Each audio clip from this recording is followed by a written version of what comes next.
Muito prazer, meus amigos, tudo bem com vocês? Chegou o sábado e sábado é dia de estudo de fundos imobiliários. Você já sabe, aqui no Vai Pelos Fundos, um conteúdo completo cheio de informação para te ajudar na sua avaliação de FIIs. No vídeo de hoje a gente vai falar do KIZO 11, esse que é um fundo que surgiu com muita badalação, teve ágios muito grandes, hoje ele está aí meio esquecidinho, até com um deságio muito importante de 20%.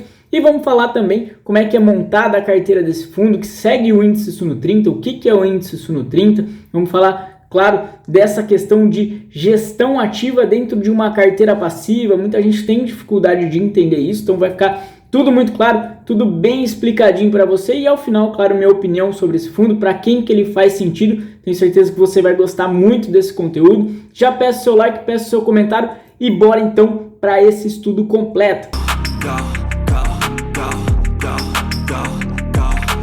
Iniciando o nosso vídeo sobre o KIZO 11, por que eu resolvi falar desse fundo, pessoal? Vejo que ele está com um preço muito descontado e entendo que muita gente não entendeu de fato até hoje como é que funciona o KIZO, qual que é o racional por trás desse fundo. Então a ideia aqui é fazer essa análise e mostrar para vocês, esclarecer alguns dados, ok? Sempre lembrando, os nossos estudos aqui são apenas com viés de informação e de fato estudo, ok? A gente não faz aqui recomendação de compra ou de venda de nada. Gestão feita pela Kirima Gestão de Recursos, o fundo iniciou em outubro de 2020. Taxa de administração 0,6% e não tem taxa de performance. Esse é mais um ponto que me chamou a atenção para a gente fazer esse vídeo sobre o KIZO 11. E a administração dele aí, BRL Trust. Qual que é a política de investimento? Seguir a carteira teórica do Suno 30 FII. E o que é o Suno 30? É um índice criado pela Suno que tem como compromisso ser mais aderente à realidade de mercado do que o IFIX. A gente sabe que o IFIX tem algumas incongruências, tem alguns fundos ali que não fazem muito sentido, que o próprio mercado já deixou de olhar para eles há muito tempo. Então, quais são os critérios do Suno 30? Primeiro, o fundo está dentro do IFIX. Segundo, não pode ser um FOF.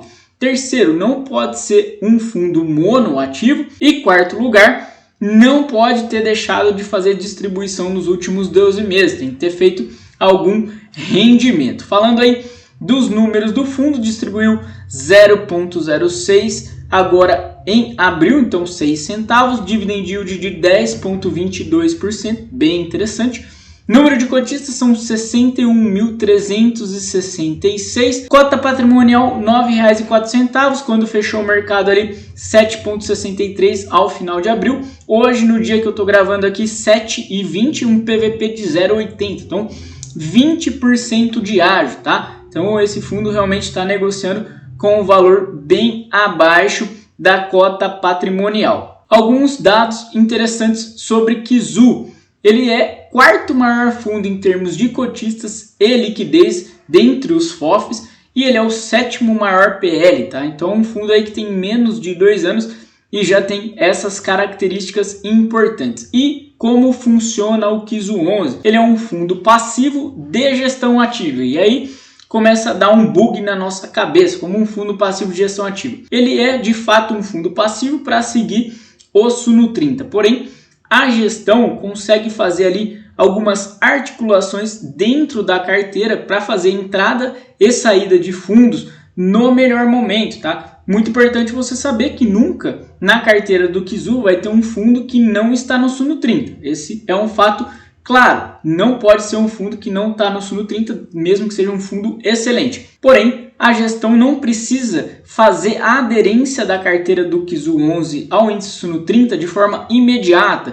Isso é importante porque eles conseguem, trazer um resultado mais interessante até que o próprio índice. Muitas vezes um fundo sai do Suno 30 e eles teriam que sair dessa posição com prejuízo e não é ali o melhor momento. Da mesma forma, um fundo entra e de repente está com muito ágio, então eles têm um certo prazo, um determinado tempo para fazer essa aderência da carteira. Inclusive, se eles seguissem de fato, como um índice, a carteira do Suno 30, todos os fundos teriam 3,33% de participação. E a gente vai ver que não é bem assim, tá? Hoje mesmo a carteira não tem essa aderência toda completa. Inclusive, pela dinâmica do mercado de fundos imobiliários, com tantas emissões que acontecem, é muito difícil de se fazer isso e também comprometeria o resultado do fundo. Um dado interessante para a gente observar é esse gráfico aqui que eu trouxe, né? O Kizu chegou a bater 50% de ágio aqui em abril de 2021. Aqui ele já está na cota base 10, né, que é a atual do fundo. Ele antigamente tinha cota base 100, então chegou perto dos R$150. E hoje aí com esse deságio 20%, por isso que eu falo que muita gente não entendeu o funcionamento de fato do fundo, nem para pagar tão caro, nem para vender tão barato. Falando um pouquinho da carta do gestor, sempre gosto de iniciar os vídeos por essa parte. O IFIX se comportou melhor do que as demais classes de ativos e apresentou alta de 1,19% em abril, com destaque para fundos de shopping, renda urbana e fundos de fundos. Fazemos destaque especial aos FOFs, que se encontram ainda bem descontados em relação ao valor da cota patrimonial, mesmo se recuperando no período, de forma que o investidor consegue comprar uma carteira que, além de diversificar seu investimento, que é o que se espera imediatamente de um FOF, possui valor adicional em relação aos preços de bolsa, ou seja, tem um desconto. No caso do Kizu, o desconto do valor de mercado em relação ao patrimônio é 16%, naquela época do fechamento lá de abril, hoje já está em 20%. Continuamos acreditando que no cenário atual, os FIIs de CRI representam 34% da carteira do fundo, seguirão entregando resultado importante e devem trazer maior resiliência de preço no secundário, proporcionando proteção ao patrimônio do Kizu. Aqui um ponto muito importante, a leitura de relatório gerencial de FOF é muito legal para você pegar o racional do que o gestor, do que as gestoras estão pensando, tá?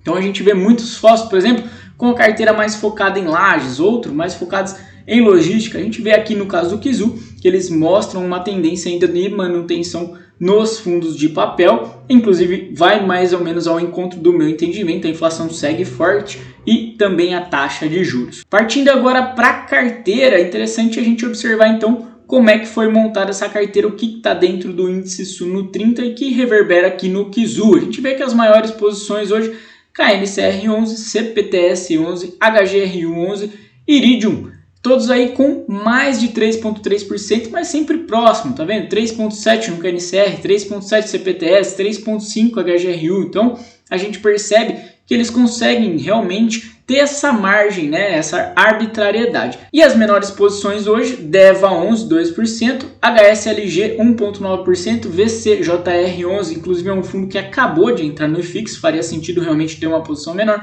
1,6%, e MCCI 0,1%.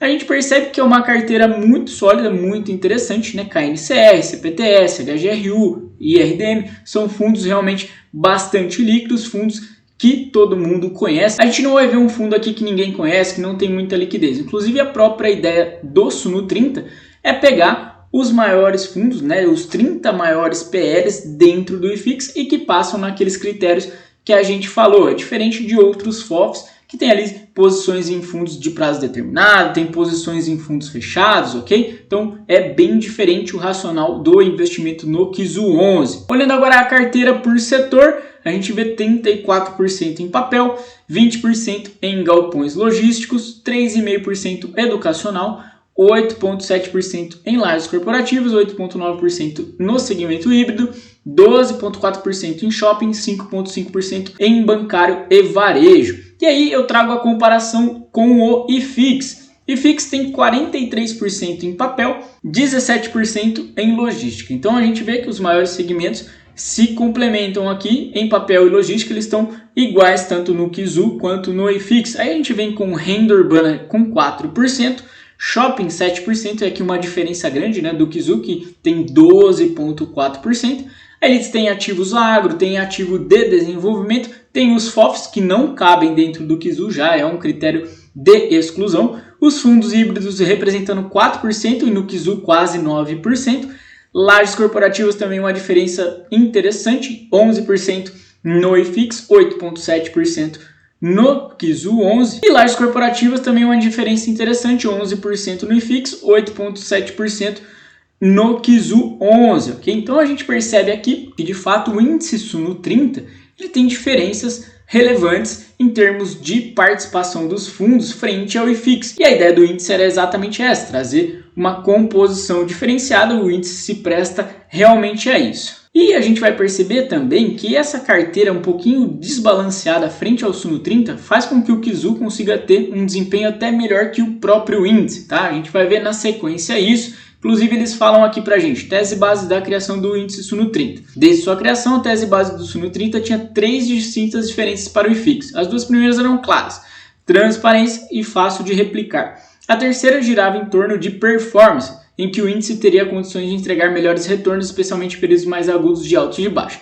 Como podemos ver no gráfico abaixo, o resultado da gestão ativa da Kinema para esta carteira passiva mostra o valor agregado bem acima dos índices. Então a gente percebe aqui, e esse gráfico é muito interessante. O IFIX é o gráfico em cinza, o Suno 30 é o gráfico aqui em laranja. E a gente vê que o Suno 30 e o IFIX estão aqui andando praticamente colados. Então, o que eu entendo desse gráfico? O Suno 30, por enquanto, não se prestou a bater de fato o IFIX, tá? Eles estão aí muito colados, bem correlacionados. Agora, de fato, a gestão ativa da Kinema dentro do Kizu 11 consegue aqui na cota ajustada em azul trazer resultados superiores, o que mostra pra gente dois pontos importantes. Primeiro, uma gestão ativa pode realmente trazer um retorno mais interessante do que um índice. E segundo, que o Suno 30 não conseguiu trazer essa performance que era esperada, pelo menos até o momento. É muito recente ainda, outubro de 2020, tem muito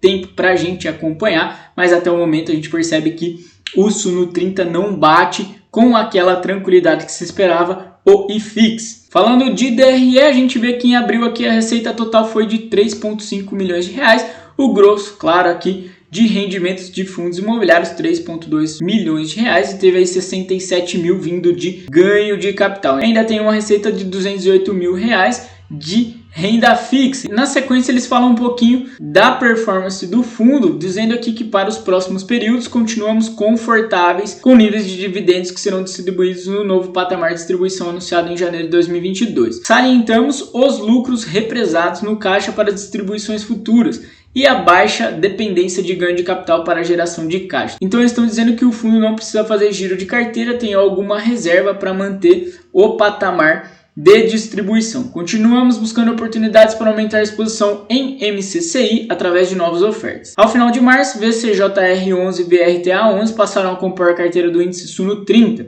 com a saída de RBVA e HSLG, trabalho que estamos realizando com calma e aproveitando boas janelas. Então é aquilo que eu falei para vocês, o fundo não precisa sair imediatamente das posições, até porque poderiam sair de forma muito prejudicial. Então o fundo espera essas janelas de oportunidade para sair com o melhor momento. E agora aquele resuminho para a gente então fechar essa análise do Kizu 11. Esse é um fundo passivo, ele segue uma carteira de índice, ele segue o Suno 30, porém ele tem gestão ativa dentro de alguns critérios. Eles podem mexer nessa carteira desde que sejam fundos dentro do índice e também mexendo ali o controle de participação, de entrada e saída desses ativos. Ponto 1. Ponto 2. O fundo vem conseguindo performar de forma melhor que o próprio Suno 30 em razão dessa gestão ativa. Então, outro ponto importante de se levar em consideração. Terceiro ponto, apesar de um fundo passivo que segue um índice, ele distribui rendimentos. Por isso, ele não é um ETF. A gente sabe que o ETF tem como característica a não distribuição de rendimentos. E por fim, o racional. Quem deve ser um investidor interessado no Kizu 11? É aquele cara que quer ter uma diversificação imediata, entende que os fundos dentro do Suno 30 são interessantes, que esses critérios que eles fizeram de exclusão de ativos do próprio IFIX faz sentido e que é uma carteira boa. Então é isso que você deve pensar, não deve esperar ganhos de capitais não recorrentes, absurdos dentro do Kizu, diferentemente do que você pode esperar, por exemplo, de um FOF mais ativo, de um FOF que tem esse viés para ganho de capital, por exemplo, o MOR11, o GCFF11, até o próprio MGFF11 tem um viés bem voltado para ganho de capital. O Kizu 11 ele se presta a aderir a essa carteira do Suno 30, a trazer uma diversificação muito grande e, em tese, carregar os melhores fundos que estão no IFIX, pelo menos em termos de valor patrimonial, de liquidez e também de conhecimento do mercado, ok? Com esse desconto muito grande atual, a gente vê que ele traz um rendimento muito expressivo de 10%, e não faz muito sentido o mercado precificar um fundo de índice com 20% de deságio, ok? Fica aí então esse estudo, espero que vocês tenham gostado. Deixa aqui o comentário se você tem Kizu, o que acha da carteira do Kizu, se ele faz sentido na sua estratégia, se você acha também que ele não faz sentido, que foi uma furada o índice Suno 30, comenta aqui pra gente. Além disso, sempre lembrando, a gente aqui tem certificação CE, então se você quiser ajuda com a sua carteira de fundos imobiliários, entre em contato com a gente, vai ser um prazer poder te ajudar, poder te atender, a gente bater um papo, falar de mercado, falar de fundos imobiliários e, claro, fazer a melhor atribuição dentro da sua carteira. Um grande abraço e até a próxima, se Deus quiser.